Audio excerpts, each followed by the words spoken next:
last couple of questions are more of on the liturgy side with the COVID. So I guess to explain it further, this student asked, Bishop, what is a Eucharistic minister? And what is their purpose? Should the diocese have a stricter policy on training Eucharistic ministers? Okay, there are two different kinds of Eucharistic ministers, ordinary and extraordinary. Ordinary Eucharistic ministers are deacons, priests, and bishops. Extraordinary ministers of Holy Communion are lay people who are given the privilege of serving communion to people as needed. And a person would become an extraordinary minister of Holy Communion because there's a need. Now, I know that in our diocese there is a need for extraordinary ministers of Holy Communion. And extraordinary ministers of Holy Communion have two different ways in which they might serve. One way is in the Mass, helping to distribute communion to those who are at that Mass. The other way to serve is by bringing communion to people who are not able to come to the Mass. The elderly, people in nursing homes, people in the hospitals, the jails, people who are sick at home, shut-ins, all kinds of different folks are just not able to come. And they need us to bring Jesus to them. And there are so many in need that the ordinary ministers are not enough to go to all these places with frequency.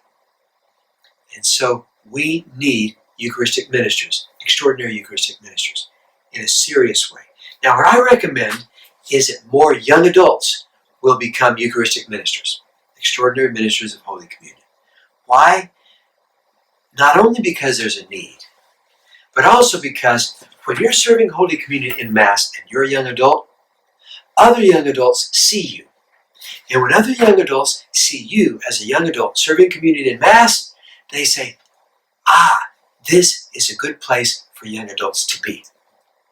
Because that's part of what goes through the mind of a young adult. If they see other young adults there, they say, this is a good place for me to be, because I see other young adults. And you will help young adults get more active in that church simply by you serving in a liturgical ministry like this. But another thing that happens by you serving Holy Communion to people is that you grow in holiness. And now there's a certain amount of training that we do, and not everybody who wants to is allowed to become an extraordinary minister. They have to meet certain qualifications. And if they don't, then they have to wait until they're ready. Once they're ready, we train them, and then they're commissioned in their parish, and they serve. And then if at any point, if they want to discontinue, they can quit doing that. That's okay. And the training is just the beginning. The training that we give is just barely scratching the surface, because then in the context of continuing to serve, they continue to grow and pray and become more holy.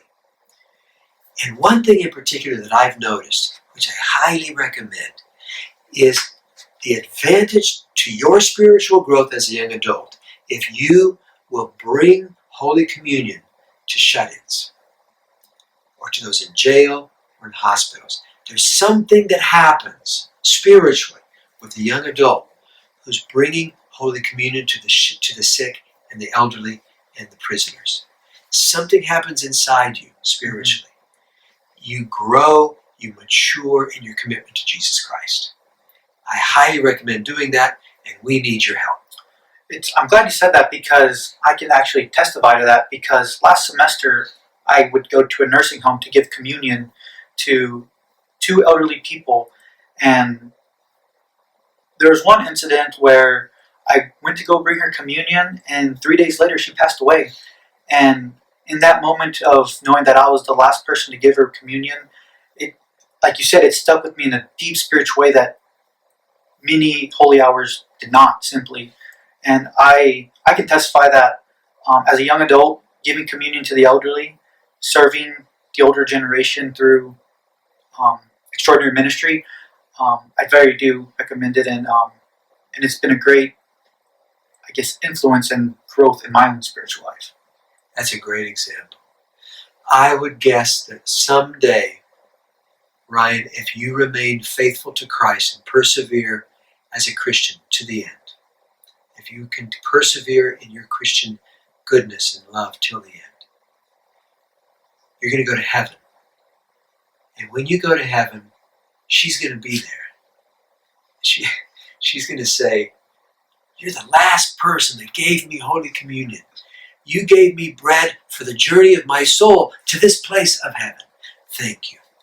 You might not even remember her at that point, but she'll remind you one day in heaven.